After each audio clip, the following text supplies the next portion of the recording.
Students, welcome to study with Trivan. हम पढ़ रहे हैं इंडियन पॉलिटी।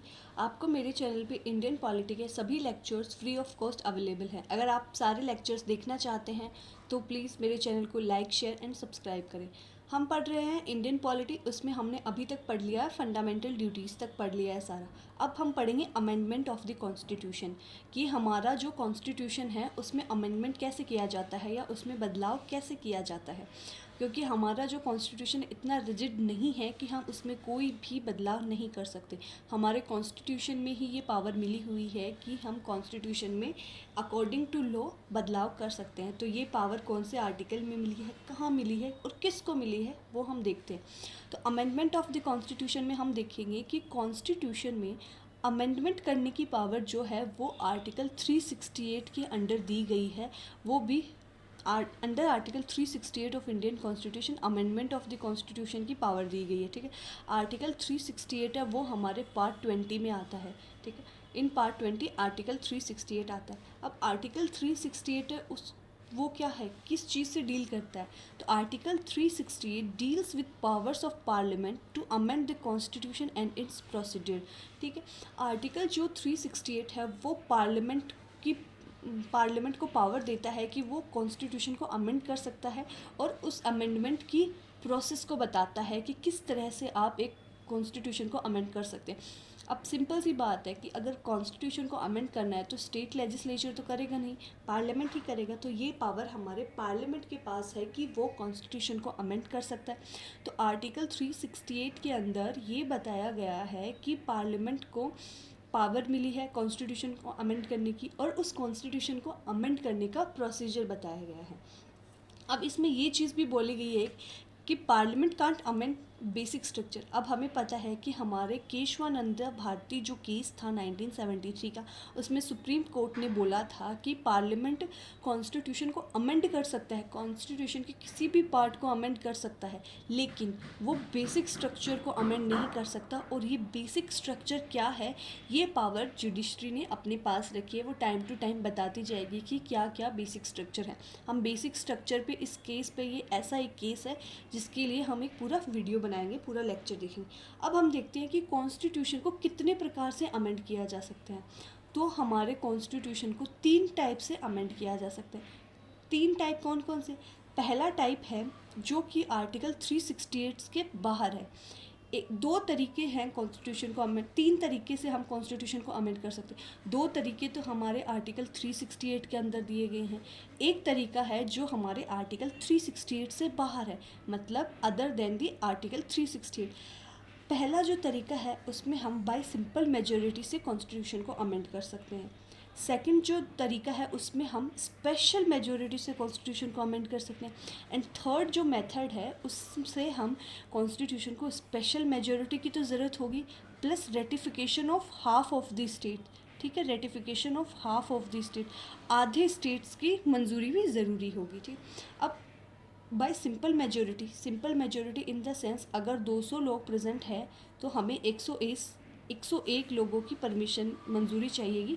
ठीक है, उसके बाद ही हम वो सिंपल मेजॉरिटी हो जाएगी। अब सिंपल मेजॉरिटी से हम कौन से अमेंडमेंट कर सकते? आर्टिकल 2 एंड 3 के अंदर जो भी बदलाव होते हैं वो हम बाय सिंपल मेजॉरिटी कर सकते हैं। आर्टिकल 2 क्या होता है? एडमिशन और establishment of a new state, ये हमें पता ही है। Article 3 reorganisation of state. तो इन चीज़ों में जो भी बदलाव करने होते हैं वो हम बाय सिंपल मेजॉरिटी से करते हैं। लेकिन जो 2 अदर और मेथड हैं कॉन्स्टिट्यूशन में बदलाव करने के, वो है एक तो स्पेशल मेजॉरिटी से, दूसरा है special majority plus ratification of half of the states. हम देखते हैं आर्टिकल 368। आर्टिकल 368 क्या बोलता है? आर्टिकल 368 पावर देता है, power of parliament to amend the constitution and procedure. Article 368 हमारे पार्लियामेंट को ये पावर देता है कि वो कॉन्स्टिट्यूशन को अमेंड कर सकता है और उस कॉन्स्टिट्यूशन अमेंडमेंट की प्रोसीजर को बताता है। अब हम क्लॉज बाय क्लॉज देखें। आर्टिकल 368 का फर्स्ट क्लॉज क्या कहता है कि पार्लियामेंट में in exercise of its constituent power and power amend by way of addition, variation or repeal any provision of this constitution in accordance with the procedure laid down in this article। Article 368 clause 1 बोलता है कि parliament के पास ये power है कि वो constitution को amend कर सकता है। बाय द उसको जो पावर मिली है उसके थ्रू वो कॉन्स्टिट्यूशन को अमेंड कर सकता है कि उसमें कोई भी चीज़ नई जोड़ सकता है, किसी भी तरह का बदलाव कर सकता है और कोई किसी भी प्रोविज़न को वो हटा सकता है।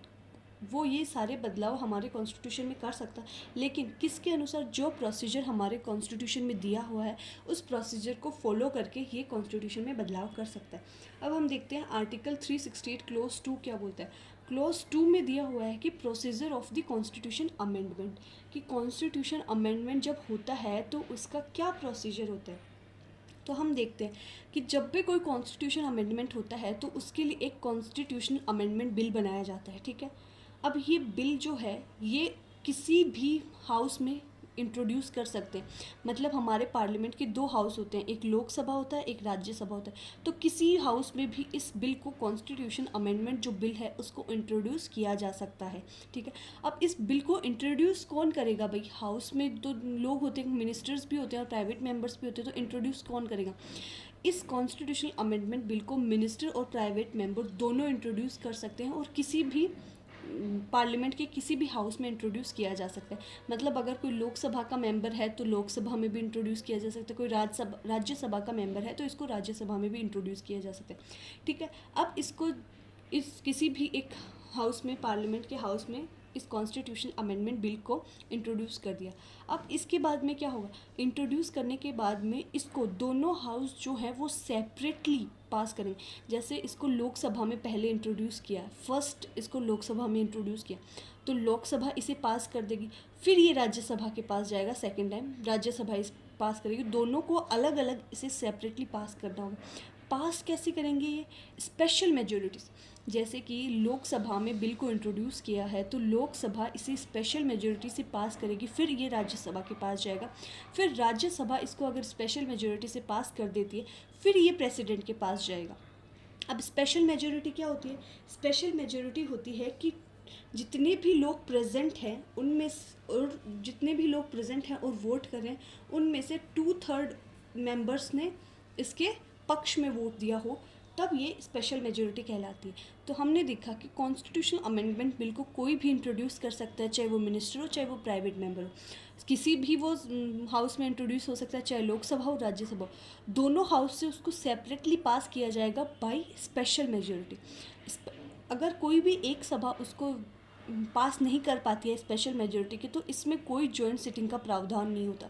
हम बाद में देखेंगे नेक्स्ट अगली क्लासेस में कि कोई ऑर्डिनरी बिल होता है, अगर उसको पास करने में कोई भी दिक्कत आ रही है, दोनों के बीच में बात नहीं बन रही है, तो एक जॉइंट सिटिंग का प्रावधान होता है। लेकिन कॉन्स्टिट्यूशनल अमेंडमेंट बिल के टाइम ऐसा कोई जॉइंट सिटिंग का प्रावधान नहीं होता, ठीक है। अब दोनों लोकसभा और राज्यसभा दोनों ने इसे स्पेशल मेजोरिटी के साथ पास कर दिया तो ये बिल जाएगा हमारे प्रेसिडेंट के पास, ठीक है। अब प्रेसिडेंट जब इसको एसेंट दे देंगे कि हाँ ठीक है, प्रेसिडेंट साइन कर देंगे, तो ये बिल एक्ट बन जाएगा एक। जब ये बिल हमारे प्रेसिडेंट के पास जाएगा तो प्रेसिडेंट के पास कोई और रास्ता नहीं होता कि ये बिल को ना ही वापस रिकन्सिडरेशन के लिए भेज सकते हैं। इन प्रेसिडेंट पे ये चीज़ बाइंड है कि प्रेसिडेंट इसको अपना एसेंट देंगे ही, इस पे साइन करेंगे ही, ठीक है। अब ये तो हमने देख लिया कि कॉन्स्टिट्यूशन अमेंडमेंट बिल किस तरह से इंट्रोड्यूस होता है, कौन उसको इंट्रोड्यूस करता है, ठीक है।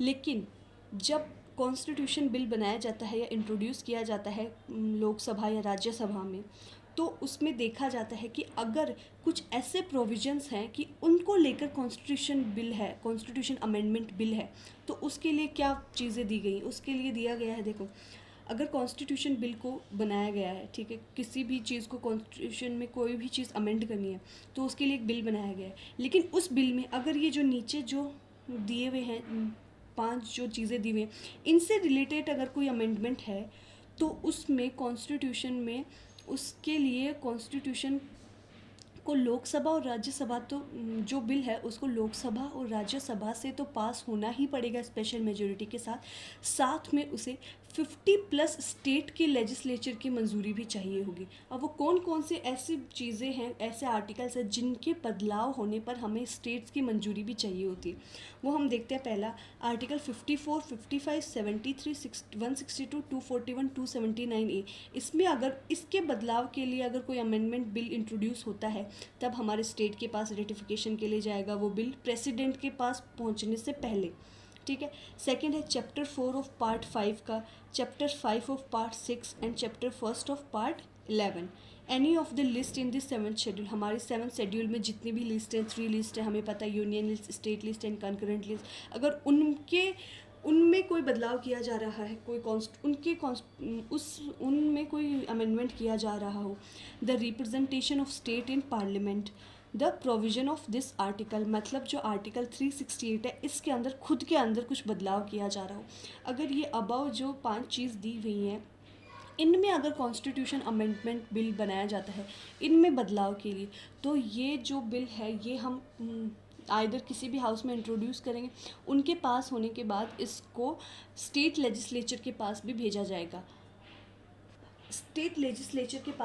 जाएगा, अगर उन स्टेट लेजिस्लेचर में से 50 से ज़्यादा स्टेट अगर इस बिल को पास कर देते हैं, फिर इस बिल को हम प्रेसिडेंट के पास भेजते हैं, फिर वो अपना इसको असेंट देते हैं और इस बिल को एक एक्ट बनाते हैं। तो the amendment shall also require to be ratified by the legislature और not less than 1/2 of this state, मतलब हाफ से ज़्यादा स्टेट की रेटिफिकेशन चाहिए, जैसे 50% ऑफ द स्टेट्स का रेटिफिकेशन चाहिए अगर ऐसे किसी कॉन्स्टिट्यूशनल अमेंडमेंट बिल को इंट्रोड्यूस कराना हो। तो उसके बाद में हम प्रेसिडेंट के पास वो बिल भेजेंगे, प्रेसिडेंट पे बाइंड होगा कि उस बिल को असेंट दे और वो एक एक्ट बन जाएगा बाद में।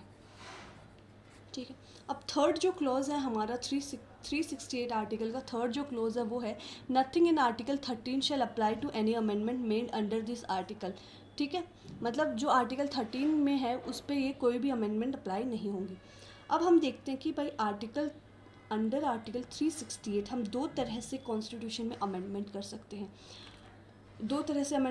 हमने देख लिया, एक स्पेशल मेजोरिटी से कर सकते हैं और एक special majority plus 50% half of the state के रेटिफिकेशन से। अब अभी तक हम देखते हैं कि आर्टिकल 368 जो है इसमें कितनी बार अमेंडमेंट हो चुका है, तो इसमें अभी तक 2 बार अमेंडमेंट हो चुका है। पहला अमेंडमेंट हुआ था 24th constitutional amendment act 1971, second हुआ था, ये 1 है, सेकंड हुआ था 42nd कॉन्स्टिट्यूशनल अमेंडमेंट एक्ट 1976। पहला जो अमेंडमेंट था उसमें जो आर्टिकल 368 में क्लोज 1 और क्लोज 2 है इसको इंसर्ट किया गया था। ये कब किया गया था? जब हमारे सुप्रीम कोर्ट ने गोलकनाथ केस 1968 में वर्डिक्ट दिया था, तब उसके रिएक्शन में हमारे पार्लियामेंट ने ये क्लॉज 1 एंड 3 को ऐड किया था। 42nd कॉन्स्टिट्यूशन अमेंडमेंट के थ्रू आर्टिकल 368 में क्लॉज 4 और क्लॉज 5 को ऐड किया गया था। ये कब ऐड किया गया था? जब केशवानंदा भारती केस हुआ था, उसमें सुप्रीम कोर्ट ने वर्डिक्ट दिया था, तो उस वक्त हमारे पार्लियामेंट ने ये 42nd कॉन्स्टिट्यूशन अमेंडमेंट करके क्लॉज 4 और क्लॉज 5 को ऐड किया था। लेकिन मिनरेवा मिल केस 1980 में कॉन्स्टिट्यूशन ने क्लॉज 4 और क्लॉज 5 को अनकॉन्स्टिट्यूशनल डिक्लेयर कर दिया था। हमने देखा कि हमारे कॉन्स्टिट्यूशन में हमारे पार्लियामेंट को आर्टिकल 368 के अंदर पावर मिली है कि वो कॉन्स्टिट्यूशन में बदलाव कर सकता है, और जो प्रोसीजर कॉन्स्टिट्यूशन में दिया गया है आर्टिकल 368 के अंडर, उस प्रोसीजर को फॉलो करके किसी भी तरह का बदलाव हमारे कॉन्स्टिट्यूशन में कर सकता है, लेकिन बेसिक स्ट्रक्चर को वो चेंज नहीं कर सकता। अब कॉन्स्टिट्यूशन में बदलाव करने के 3 तरीके दिए गए हैं, एक तो सिंपल मेजोरिटी से, दूसरा बाय स्पेशल मेजोरिटी से, तीसरा स्पेशल मेजोरिटी के साथ साथ 50% स्टेट्स की मंजूरी भी चाहिए होती है। अब जो फर्स्ट जो मेथड है अमेंडमेंट करने का, ये हमारा आर्टिकल 368 से बाहर है, ठीक है। और जो हमारा सेकेंड एंड थर्ड मेथड है स्पेशल मेजोरिटी वाला, और special majority plus ratification of half of the state, ये हमारे आर्टिकल अंडर 368 के अंडर आता है। हम देखते हैं कि हम फर्स्ट मेथड से जो सिंपल मेजोरिटी, उससे क्या क्या अमेंडमेंट कर सकते हैं, सेकंड से क्या क्या अमेंडमेंट कर सकते हैं, एंड थर्ड जो मेथड है उससे क्या क्या अमेंडमेंट कर सकते हैं। हम देखते हैं कि बाय सिंपल मेजॉरिटी से हम कौन कौन से बदलाव हमारे कॉन्स्टिट्यूशन में कर सकते हैं। ये चेंजेस हमारे कॉन्स्टिट्यूशन में तो होंगे, बट इनको कॉन्स्टिट्यूशन अमेंडमेंट नहीं माना जाता है। जैसे कि formation of a new state, ये हम सिंपल मेजॉरिटी से कर सकते हैं। अबोलिशन और क्रिएशन ऑफ लेजिस्लेटिव काउंसिल, ये भी हम सिंपल मेजॉरिटी से कर सकते हैं। नंबर ऑफ प्यूनी जजेस ऑफ सुप्रीम कोर्ट, ये भी हम इसी से कर सकते हैं। Use of English in parliament, ये भी हम सिंपल मेजॉरिटी से कर सकते हैं। Change in the 5th and 6th schedule, ठीक है। अब हम सेकंड मेथड में देखते हैं कि स्पेशल मेजॉरिटी से हम कौन कौन से बदलाव कर सकते हैं। वो है कि हम फंडामेंटल राइट्स में बदलाव कर सकते हैं, ठीक है, DPSPs में बदलाव कर सकते हैं, और ऑल अदर प्रोविजंस जो हमने फर्स्ट कैटेगरी सिंपल मेजॉरिटी या जो हम थर्ड कैटेगरी अभी पढ़ेंगे उसमें हमने कवर नहीं किया। थर्ड कैटेगरी क्या है? थर्ड हमारा जो मेथड है वो है कि हमें स्पेशल मेजॉरिटी के साथ साथ ratification by 1/2 of the state legislature की भी ज़रूरत होती है। तो उससे हम क्या क्या अमेंडमेंट कर सकते हैं, जैसे कि election and manner of election of the president, इसमें हम बदलाव करेंगे तो हमें हाफ ऑफ द स्टेट की रेटिफिकेशन की ज़रूरत होगी। Extent of the executive power of the union and A state, executive power का में एक्सटेंशन करने के लिए भी हमें स्टेट लेजिस्लेचर के अप्रूवल की ज़रूरत होगी। Provision dealing with the supreme court and high courts, ठीक है। Distribution of legislative powers between the union and the state, इसके लिए भी हमें स्टेट की रेटिफिकेशन की ज़रूरत होगी। Representation of state in the parliament, ठीक है। फोर्थ शेड्यूल है ये हमारा। 7th शेड्यूल जिसमें हमारी 3 लिस्ट है, union list, state list and concurrent list.